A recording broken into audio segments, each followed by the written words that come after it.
Hello नमस्कार. चला तर आज शेवटचा चौथा दिवस आहे. आज थोडंसं रिलॅक्स आहे.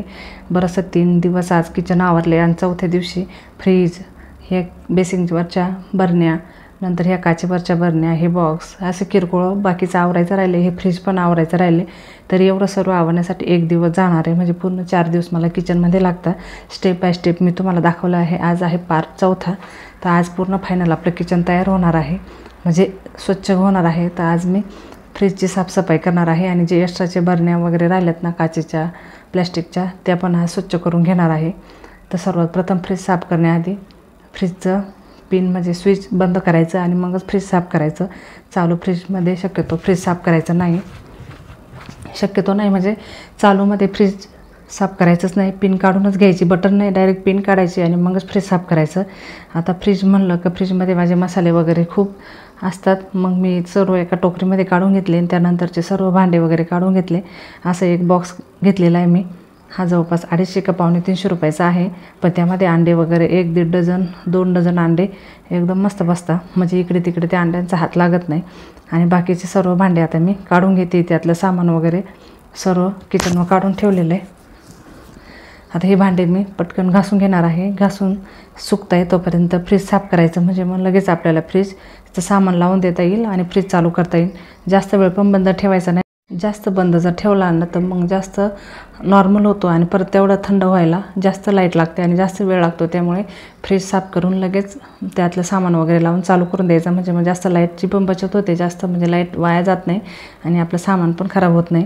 तर बघा मी लिक्विडनेच बाहेरून सर्व स्पंजची घासणी आहे, तारीची घासणी नाही तर त्याला क्रॅश वगैरे पडू शकता. एकदम स्पंजची घासणी घेतली. त्याने लिक्विडने करा आपण चिकट वगैरे हात, आपण वरच्यावर तर साफसफाई करत असतो, पण असं एक दिवस मी 2-3 महिन्यातून अशी टीप क्लिनिंग करत असते. तर बघा आजसुद्धा स्पंजच्या घासणीने लिक्विडने सर्व पुसून घेते आणि नंतर ओल्या कपड्याने सर्व आतून बाहेरून पुसून घ्यायचं.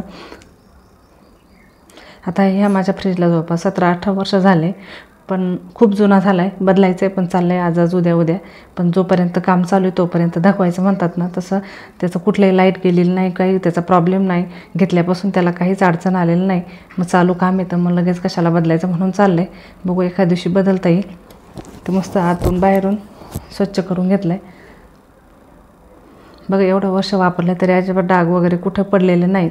असं नेहमी स्वच्छता क्लिनिंग करत राहिलं ना, मग अजिबात असं फ्रीजला कशाला डाग वगैरे पडत नाही. घरंसुद्धा जेवढे आपण भांडे दिसतात, जेवढं स्वच्छता दिसते ना, तेवढी मेहनत पण त्याला घ्यावं लागते. आपण मेहनत जर घेतली तरच आपलं घर स्वच्छ दिसतं. नाहीतर मग आपण जर आवरलं नाही तर मग आपलं घर स्वच्छ कसं दिसेल. आणि घर म्हणल्यावर सामान येणारं, सामान म्हणल्यावर आवरणं, थोडीशी धावपळ होणार. पण मग घर आपलं प्रसन्न ठेवायचं असेल तर आपल्याला थोडीशी मेहनत तर घ्यावाच लागेल. त्यानंतर फ्रीजच्या पाठीमागे जो ट्रे असतो ना, त्यातलंसुद्धा पाणी काढून मस्त घासून तो पण लावून दिला. पाठीमागं सगळं स्वच्छ साफ करून घेतलं आणि पुन्हा बघा फ्रीजमधलं सामान होतं ना तसं लावून दिलं आहे. त्यानंतर हे फ्रीजचं कवर सकाळी कपडे धुण्याबरोबरच स्वच्छ धुवून ठेवलं होतं, ते पण सुकलेलं होतं, ते पण लावून दिलं आहे. फ्रीज आता त्याच्या जागेवर मागं सरकून दिले, पिन पण लावून दिली. आता त्यावर हे असं बॉक्स ठेवते मी. फ्रीजवरसुद्धा थोडं डेकोरेशन केलं का छान वाटतं. हे आपल्या सॉसच्या बॉटल आहे, त्यामध्ये हे मनी प्लॅन लावले. किचनमध्ये सुद्धा असे हिरवेगार झाडं छान मला आवडतं म्हणून मी कायम असं घर सजूनच ठेवते. आता ह्या सॉसच्या बॉटल आहेत, त्यामध्ये हळदीचं लोणचं, काही बारीक शेव, काही मीठ असं वगैरे आहे. त्यानंतर बघा बेसिंगच्या वर इथे 2 रॅक आहेत ना, त्यावर ह्या काचेच्या बरण्या, प्लॅस्टिकच्या बरण्या, जेवढं एक्स्ट्राचं बाहेर जे आहे ना ते राहिले घासायचं. तर ते फ्रीज झाल्यानंतर हे मस्त उन्हात घासून पुसून ठेवलं होतं. यामध्ये सर्व प्रकारच्या डाळी भरून ठेवल्या. यामध्ये सर्व कडधान्य आहेत, ते पण घासून पुसून सर्व भरून ठेवलं आहे. आपण जेवढं सामान घेतो ना तेवढं आपल्याला आवरायलासुद्धा वेळ लागतो.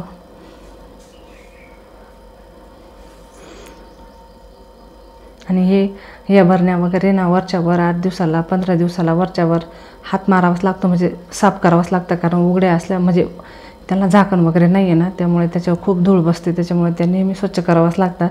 तसं काचेत किंवा कडाप्याच्या आतमध्ये जे आहे ना त्याच्यात धूळ बसत नाही, पण ह्या बरण्यांना नेहमी स्वच्छ करावं लागतं. त्यानंतर ह्या फ्रीजच्या वर ज्या काचा लावल्यात ना त्यावर अशा बरण्या, त्यामध्ये ड्रायफ्रूट्स, खाण्याच्या वस्तू जे नेहमी हाताखाली लागताना पटकन त्या अशा वरच्यावर ठेवलेल्या आहे. अडचणीच्या जागी नाही ठेवत, म्हणजे पटकन घेऊन आपण उपयोग करू शकतो. नंतर ह्या अशा छोट्या छोट्या बरण्या आहेत मसाल्यांच्या, त्या पण आपल्या भाजीला कुठल्याही भाताला लागतात नेहमी ना, त्या पण मी तिथंच ठेवलेल्या आहेत.